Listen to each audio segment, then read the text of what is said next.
Olá, pessoal, tudo bom? Espero que sim.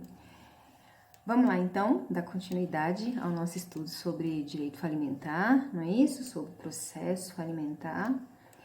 E para que a gente possa dar continuidade, como é de costume, eu gosto de fazer uma revisão, uma recapitulação daquilo que nós já vimos, para que vocês possam relembrar alguns conteúdos, tirar dúvidas sobre algumas questões que muitas vezes não ficaram claras no momento em que vocês estavam lendo, no momento em que vocês estavam assistindo às outras aulas. Então, por isso, eu gostaria de passar por alguns pontos que eu entendo que são relevantes e que eu entendo que vocês precisam voltar um pouquinho para que nós possamos seguir. Um ponto que é extremamente relevante é a respeito do administrador judicial. Quando eu comecei a falar das habilitações dos créditos na falência, eu falei com vocês que existia uma figura, um personagem, né, no processo falimentar que é de extrema relevância e que não tem como nós deixarmos de analisar essa pessoa pelo fato de que ele dará todo o andamento, a realização do ativo, a verificação e habilitação dos créditos, ele dará andamento em todo o procedimento para que haja a realização do ativo, ou seja, para que haja a venda da massa falida objetiva, que foi aquilo que foi arrecadado no momento de decretação de falência. E é sobre isso, sobre esses dois pontos que eu quero falar aqui nesse momento, para que em seguida nós passemos a tratar da realização do ativo, né, do devedor. Bom, gostaria que vocês fizessem a leitura dos artigos 21 ao 28 da Lei de Falências. Por quê, pessoal? O artigo 21 ao 28, ele trata de algumas questões sobre o administrador judicial que são de extrema relevância. São pontos que vocês precisam saber, que vocês precisam deixar muito claros. Por quê? Porque são geralmente cobrados em provas, né? Pode ser objeto de cobrança na minha prova também, mas isso não é o mais importante aqui. O artigo 21, ele fala do termo de compromisso que o administrador judicial assina no momento de decretação de falência e no momento em que ele é nomeado, né? E ali, a partir dali, ele assume diversas responsabilidades para com o falido, diversas responsabilidades para com a massa falida e para com o juízo. Caso contrário, ao final daquele procedimento, pode ser que ele nem receba os valores referentes ao seu trabalho. Se aquelas contas forem desaprovadas, pode ser que ele não receba os valores referentes ao seu trabalho. Qual que é a remuneração? Como que essa remuneração do administrador judicial se dará? Vocês vão encontrar isso no artigo 24 da Lei de Falências. 5% ele terá direito, né, a receber 5% do valor devido aos credores no caso de recuperação judicial ou 5% do valor da venda dos bens na falência. Então, vejam, existem algumas regulamentações que eu fui passando muito superficialmente e que eu gostaria que vocês fixassem, tá bom? Por outro lado, esse administrador será a pessoa responsável por arrecadar todos os bens do falido logo após a decretação de falência. E como se dará essa arrecadação? A lei também estabelece isso. Como se dará essa arrecadação? Quem poderá ficar na guarda, na custódia desse patrimônio que foi arrecadado? Pode ser o próprio falido, pode ser algum representante seu, pode ser o administrador, pode ser alguém de sua confiança.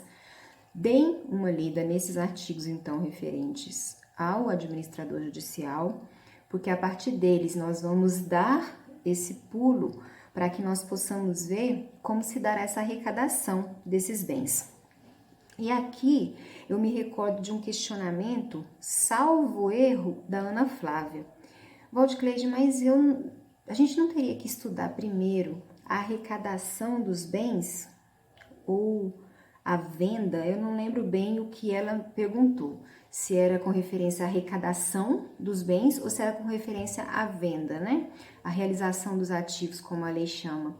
De qualquer forma, de todo modo, independente de ser um ou outro, gostaria de frisar o seguinte: basicamente, a venda dos bens, né, a venda da massa falida objetiva, ela pode ser iniciada antes da formação do quadro geral de credores, que foi o que eu tratei com vocês numa aula anterior. E por que eu tratei sobre a formação do quadro geral de credores naquele momento? Eu quis mostrar para vocês como que era importante a figura do administrador no momento em que ele fazia a verificação daqueles créditos, para que depois fosse formado um quadro geral de credores e para que depois houvesse aquela lista de preferência dos credores. Nós precisávamos dar continuidade à matéria e o fato de eu ter tratado daquela verificação e habilitação dos créditos não nos prejudica em voltar um pouco, tá, atrás, como eu estou pedindo para vocês novamente, reforçarem esse estudo quanto à figura do administrador judicial. Logo em seguida, reforçarem o estudo quanto à questão da arrecadação. Em vários momentos, em diversos momentos, nós falamos da massa falida objetiva. Eu me recordo que em sala nós falamos como que estaria essa arrecadação, que poderia ficar sob custódia de terceiro, na responsabilidade do administrador. Enfim, nós falamos algumas questões pontuais, digamos assim. Nesse momento, eu peço para vocês aprofundarem um pouco mais esse estudo, analisando os artigos que fazem referência ao administrador judicial, ou seja, começando a ler a partir do artigo 21 da Lei de Falências. Gostaria que vocês fizessem uma leitura a partir do artigo 108, que fala da arrecadação desses bens, tá? O artigo 108, pessoal, ele trata o seguinte: após a assinatura do termo de compromisso pelo administrador, ele efetuará a arrecadação dos bens, de documentos e a avaliação de todos os bens, separadamente ou em bloco, no local em que se encontre, requerendo ao juiz, para esses fins, todas as medidas necessárias.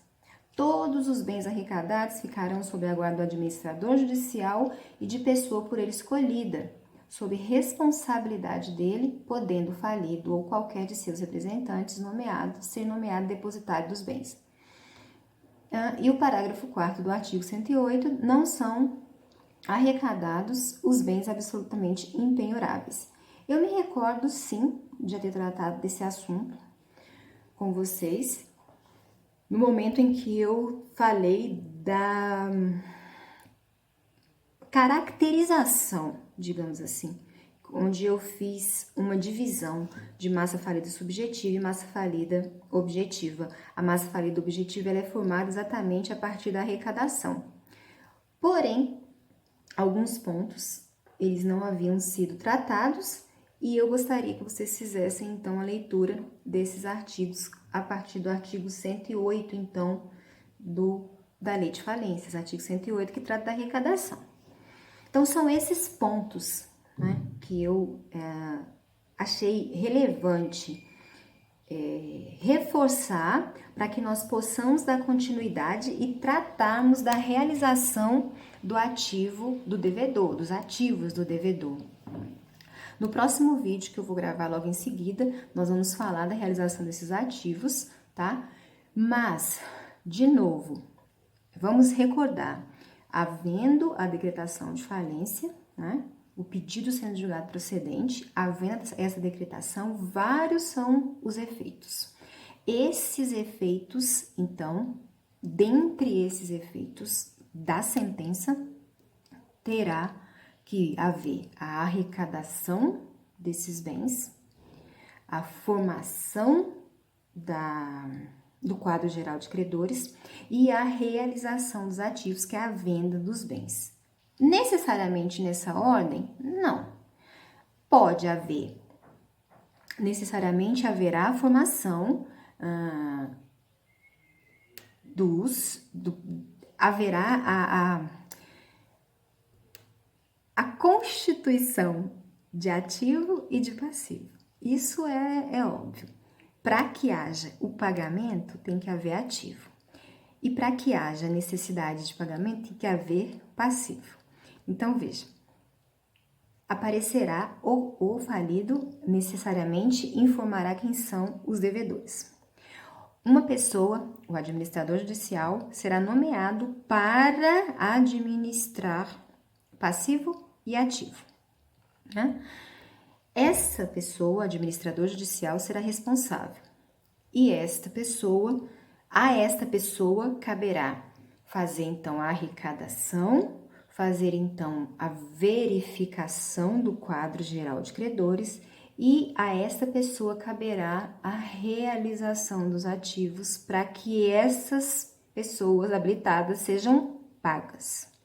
Então, na próxima aula, a gente vai tratar exatamente desse ponto, começar exatamente desse ponto, para que esses ativos sejam realizados e os credores possam receber os seus créditos. Até mais, tchau, tchau!